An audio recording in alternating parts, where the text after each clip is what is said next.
Our November theme is strengths, and this month Vicki Haverson will be sharing some of her insights around strengths, and myself and Barry Forsythe will also be sharing our own experiences of discovering our strengths and how it's impacted our own career journeys.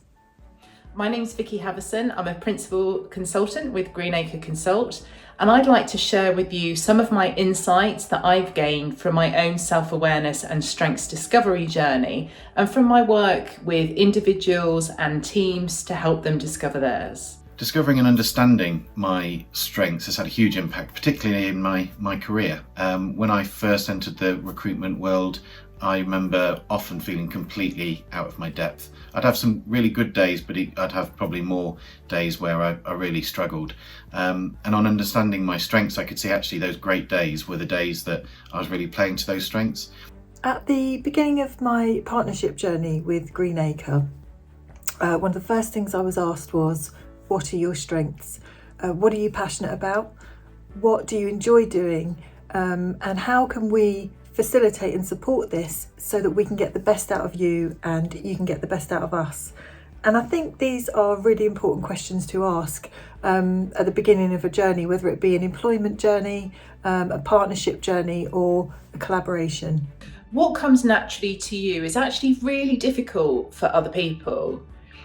When we have strengths, we can take them for granted because those are the things that we do so very naturally. So we can often assume, and we can expect as well, that everyone else can do the same things as us and as well as us. And it can be a really huge realization for people when they discover that this isn't the case. So on understanding that, I was able to search out those opportunities to do more of that, and also to pass over the opportunities where perhaps they didn't play to my strengths. And for someone who finds it very difficult to say no, that was really useful. One of the things that I find comes naturally to me and that I think is a strength is writing. When I'm in a face-to-face situation, or especially in a group of people, I find it quite difficult to articulate myself in the way that I want to come across, and I get really distracted by all the noises and the things and the conversations and stuff that's happening around me. When I'm writing, that all goes away, and I feel like especially when I'm in my own space and my own time and working to my own rhythm, I find that I can focus on what I want to do. I can get clarity in my head of what I want to say. I'm also a serial tweaker, which means that I can go back and readjust what I want to say before I kind of finish the final piece. And I find that's something I tend to struggle with, as you can probably see right now, when I'm sort of facing and when I'm talking about things in a face-to-face situation. According to Clifton's Strengths, the chances of you having the same top 5 strengths in the same order as somebody else is 1 in 33 million people. I think that really does go to show just how unique every single one of us is.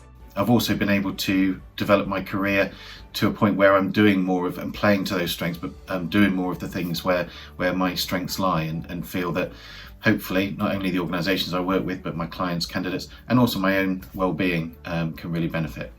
I think one of the biggest learnings for me around going on my own strengths journey was recognising that I am what I am and I am what I'm not. And both of those things are okay. So it's okay that there's some things that I don't do very well. It's that I have to think about what in those things is important. What do I need to be able to find ways to manage around? Is it getting in the way of my success? Who could I partner with to help support me in the areas perhaps where I'm not so strong, that I can find draining or frustrating if I'm having to work on and do those activities? And how can I find a way to manage my time so that I'm spending most of it focusing in my areas of strengths? Because when I am, I'm going to be more energized, I'm going to be more engaged, I'm going to feel more fulfilled, I'm going to be more motivated. And actually my team, the people around me, my organisation, the people in my family life are going to feel the benefits of that too. So when we're fully aware of our own strengths and our uniqueness, it allows us, when we're in a group of people, to really play to those strengths effectively. And when everybody in that group is aware of their own strengths and their own uniqueness, and they're supported in using those strengths effectively, we know from the statistics and from our own experiences with the leadership programs that we run, and our own experiences as well, that these groups then become more successful, more innovative, more creative, and have a much more diverse of wealth of experiences that are brought to the table that actually benefit the group as a whole. So when you understand your strengths, you're going to be a better partner, a better child, teammate, boss, friend, and you're going to understand people in ways that you never did before. So one of the barriers to having successful relationships is really understanding first yourself and then understanding other people, and appreciating what's driving other people and how they see the world is the only way that we're going to be able to change and improve our relationships. So when you understand your own strengths first and your lens, you can then start to look at the lens of other people and understanding theirs. And that can really make such a huge impact on the success of the relationships that you have, both with yourself and the people who are closest to you.